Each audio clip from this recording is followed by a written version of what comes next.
Salam sejahtera pemirsa CBN Indonesia dimanapun Anda berada. Senang sekali kita boleh bertemu kembali dalam acara pembacaan buku Yesus Nama di atas segala nama, tulisan dari Nyonya Ellen G. White. Dan pada saat ini kita sudah memasuki halaman ke-222 dengan judul Pencipta yang Menghadapi Maut. Dan saya undang pemirsa di rumah untuk kita boleh sama-sama membuka Alkitab kita di dalam Matius 26 ayat 39. Ya Bapakku, jikalau sekiranya mungkin, biarlah cawan ini lalu daripadaku. Tetapi janganlah seperti yang ku kehendaki, melainkan seperti yang engkau kehendaki. Setan dengan penggodaannya yang ganas memedihkan hati Yesus. Juru selamat tidak dapat melihat melalui pintu kubur. Harapan tidak menunjukkan kepadanya tentang keluarnya dari kubur sebagai seorang pemenang, atau mengatakan kepadanya tentang penerimaan Bapa akan pengorbanannya itu. Ia khawatir jangan-jangan dosa yang sangat mengerikan pada pemandangan Tuhan sehingga perpisahan mereka akan kekal. Kristus merasakan kesengsaraan yang akan dirasakan oleh orang berdosa bila kemurahan tidak lagi memohon untuk umat manusia yang bersalah. Perasaan akan dosa yang membawa murka Bapa ke atasnya sebagai pengganti manusia, itulah yang menjadikan cawan yang diminumnya sangat pahit dan menghancurkan hati anak Tuhan.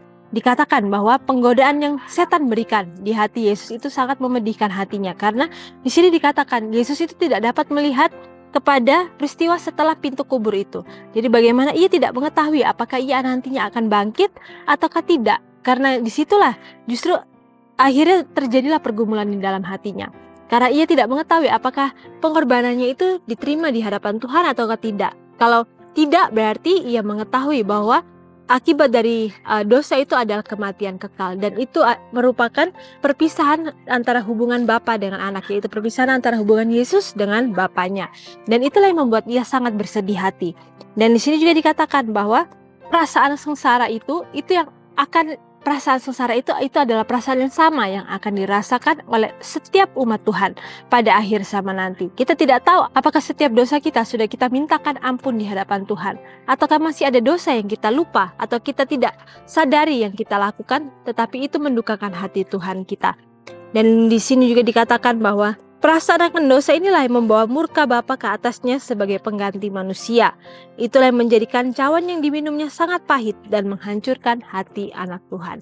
Jadi bagaimana di sini dikatakan hati Tuhan itu hancur, hati Yesus itu hancur ketika ia merasa bahwa murka Bapa itu ada di atasnya. Dan di saat itulah dikatakan ia akhirnya meminum cawan yang terasa sangat pahit tersebut. Jadi bagaimana kita bisa lihat bahwa Yesus di sini tidak hanya memikirkan dirinya sendiri, tetapi ia memikirkan bahwa ia yang adalah wakil satu-satunya yang bisa mempunyai kesempatan untuk menebus setiap manusia yang jatuh ke dalam dosa.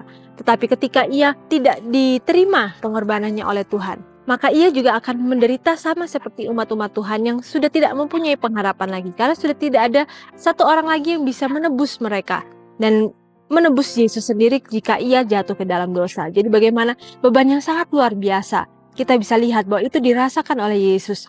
Bahkan di sini dikatakan sampai ia merasa meminum cawan itu dengan sangat terasa pahit. Tetapi semuanya ia lakukan. Meskipun ia tidak bisa melihat apakah akhir dari setiap pengorbanannya itu apakah diterima atau tidak. Jadi bagaimana di sini kembali kita diingatkan bahwa apapun yang kita lakukan dalam kehidupan kita, hendaklah kita berusaha untuk melakukan yang terbaik. Sekalipun mungkin mata kita tidak bisa melihat hasil dari setiap perlakuan yang benar tersebut. Sama seperti Yesus, Yesus tidak bisa melihat hasil yang ia ketahui di akhirnya nanti. Tetapi ia tetap melakukan yang terbaik dan yang benar itu sesuai dengan apa yang Tuhan inginkan. Jadi bagaimana di sini ini juga menjadikan pelajaran bagi kita, sehingga kita selalu berusaha untuk memberikan yang terbaik kepada Tuhan. Apapun yang terjadi dalam kehidupan kita, sekalipun mungkin kita merasa kita sudah tidak mempunyai pengharapan, sudah tidak mempunyai kesempatan, tetapi kita masih mengetahui bahwa ketika kita masih diberi kesempatan oleh Tuhan untuk mempunyai nafas hidup, kita bisa bangun pagi, kita bisa melakukan aktivitas kita.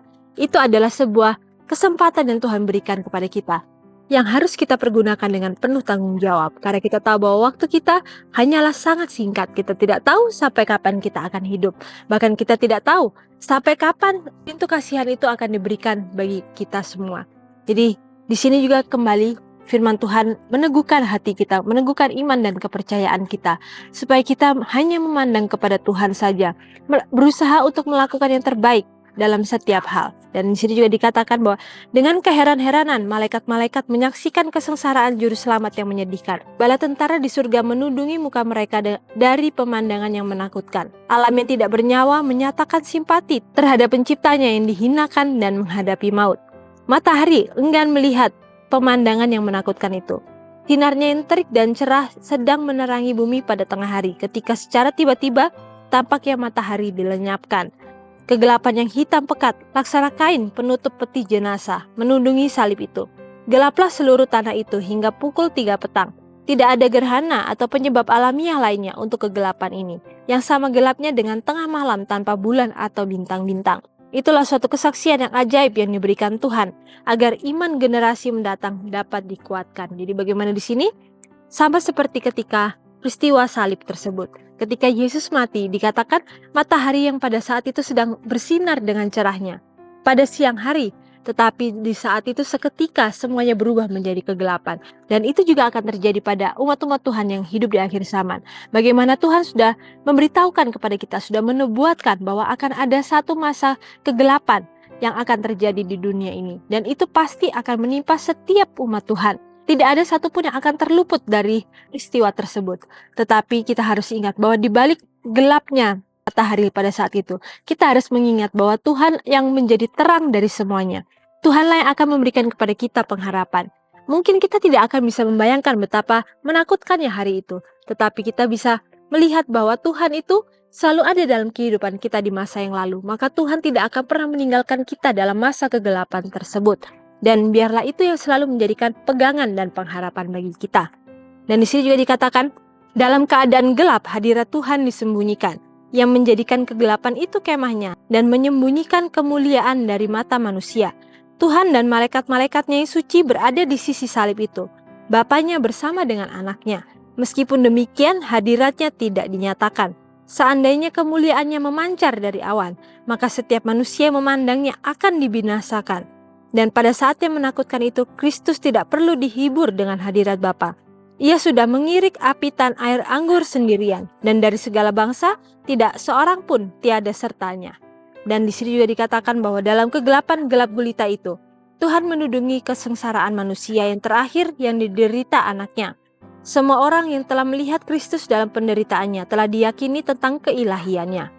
Wajah itu yang sekali dipandang oleh manusia tidak akan pernah dilupakan. Sebagaimana muka Kain menyesal atas kesalahannya sebagai seorang pembunuh, demikian juga wajah Kristus menyatakan hal tidak bersalah, ketenangan, kebajikan, dan peta Tuhan. Tertulis dalam buku Alfa dan Omega, jilid 6 halaman 404 dan 405. Jadi bagaimana di sini? Dalam saat yang gelap gulita tersebut, kita bisa melihat bahwa Tuhan pun juga melewati hal tersebut. Tetapi dalam setiap kesengsaraan kemanusiaannya itu, di saat itulah dikatakan, semuanya itu ia lakukan saat itu dengan sendiri. Meskipun Tuhan Bapanya berada di sebelahnya, ia tidak bisa melihat hadirat Tuhan. Karena di saat itu ia harus berjuang sendirian. Jadi bagaimana di sini? Ini juga menunjukkan kepada kita sebagai manusia, bahwa pada akhirnya kita harus berjuang pribadi lepas pribadi. Tidak ada satu orang pun yang bisa menyelamatkan orang lain. Bahkan suami dengan istri, orang tua dengan anak, semuanya harus berdiri masing-masing. Jadi bagaimana di sini? Kembali kita diingatkan bahwa setiap hadirat Tuhan itu selalu ada bersama dengan kita.